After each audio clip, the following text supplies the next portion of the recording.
तारिक भाई बताइए। अब देखिए बहुत सारे, अब मैं आपके पास आ रहा हूं, अब बहुत सारी बातें सामने आ गई हैं। अब एक तो यहां पर आप देखिए दानिश भाई ने बोला कि मतलब निकाल लिया, उसके बाद पूछ नहीं रहे हैं, है ना। प्रोफेसर साहब ने भी बताया कि भैया ये अंतर कला है, विस्तार की तो बात छोड़ दीजिए, अंतर कला है।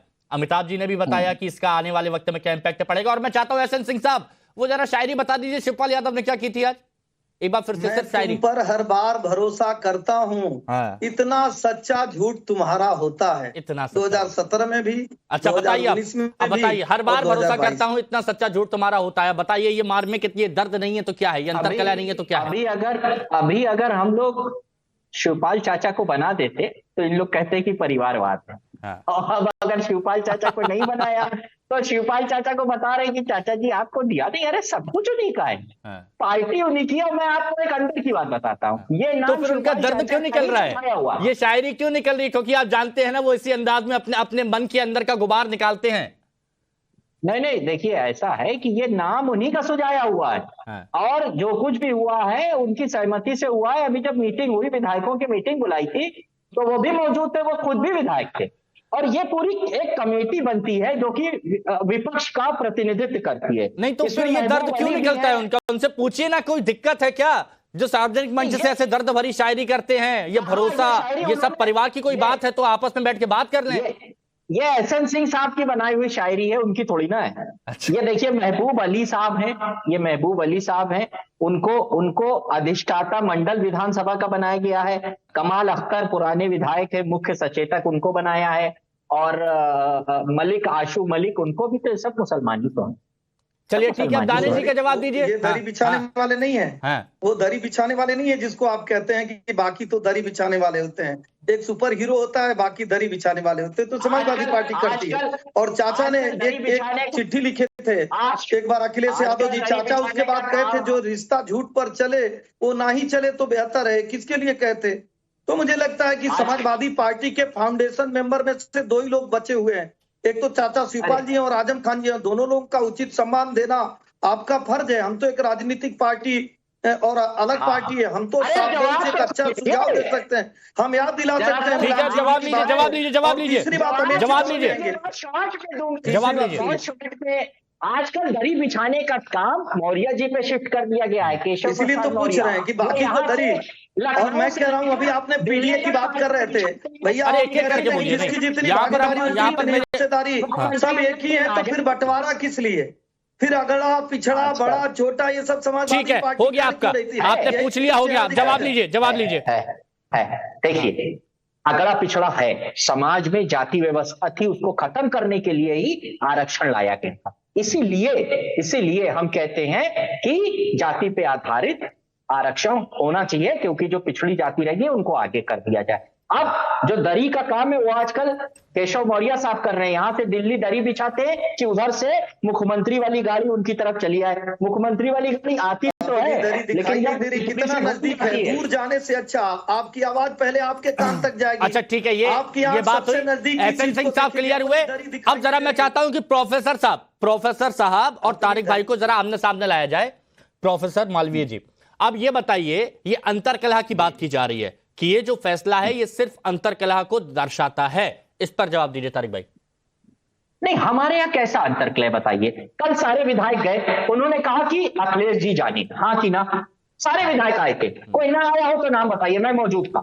सबने कहा कि राष्ट्रीय अध्यक्ष जी आप जानिए, जिसको जिसकी राय देनी थी बंद पर्चे में लिख के दे दिया गया, बना दिया। प्रोफेसर मालवीय जी, किस तरह की अंतरकलह बताइए।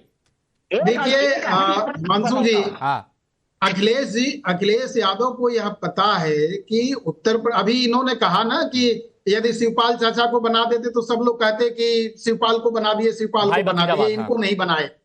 अरे भाई, निर्णय रिमोट कंट्रोल किसके हाथ में रहेगा? इस निर्णय से सिद्ध हो गया कि पूरा फैसला पूरी पार्टी, चाहे अखिलेश जी दिल्ली में रहे चाहे लखनऊ में रहे, पार्टी मतलब अखिलेश यादव, इसके अलावा कुछ नहीं, क्योंकि उनको भविष्य में लंबा चलना है। आप चाचा को की पार्टी को विलय करा लिए और विलय करा के कैसे दरकिनार कर दिए, ये सिद्ध कर दिए कि नहीं। प्रोफेसर साहब, तारिक भाई ने कहा कि शिवपाल चाचा ने ये नाम सुझाया था, ये कह रहे हैं। ये राजनीति में ऐसे खूबसूरत बात बोली जाती है हिमांशु जी, इतना तो आप भी जानते हैं, रोज डिबेट कराते हैं, ये तो खूबसूरती से बोलना ही पड़ेगा।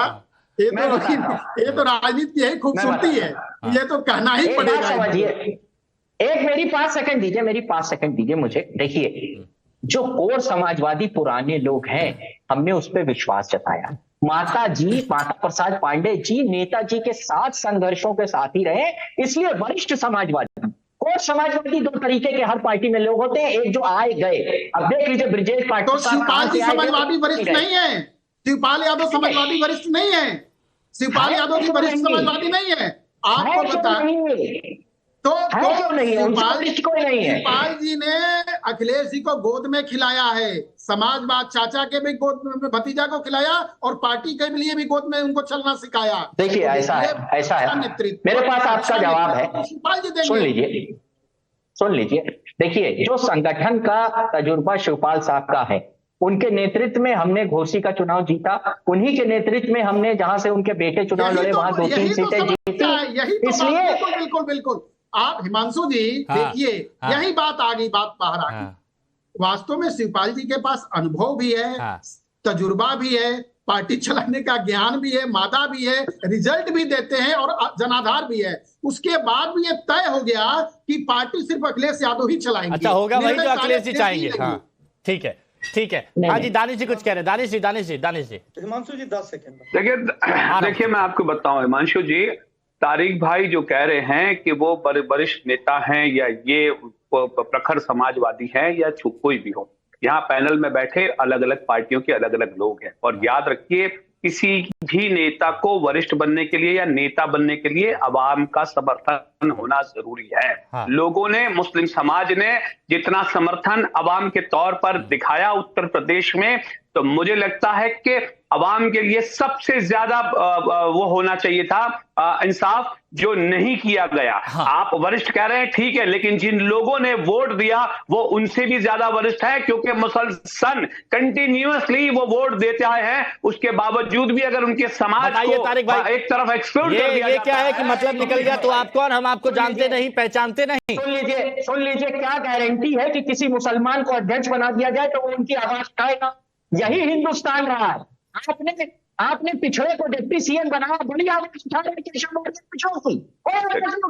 किसी समाज के आदमी को बनाने का मतलब ये नहीं है कि वो आपकी आवाज उठाएगा। मुसलमानों की आवाज अखिलेश यादव साहब जब जरूरत पड़ती है नेताजी ने उठाया, और अखिलेश यादव से भी उठाते हैं कि हम अल्पसंख्यकों के साथ हैं। इसका मतलब ये नहीं है कि जरूरी है जब उनको बनाए तभी साथ।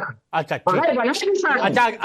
अजय जी देखिए, अब अमिताभ जी के पास जाना है और सिंह साहब के पास भी जाना है। मेरे को अजय जी ये बताइए, अगर समाजवादी पार्टी और आप संयुक्त रूप से प्रचार करते हैं, जनसभा करते हैं, जाते हैं 2027 में, और वहां पर अगर कोई आपसे पूछ ले कि भैया ए के बारे में क्लियर बता दीजिए, तो वहां पर ये कहा जाएगा पिछड़ा, दलित, अल्पसंख्यक / अगड़ा / आधी आबादी, महिला / आबादी, यही कहा जाएगा या फिर एक स्पष्ट कहा जाएगा?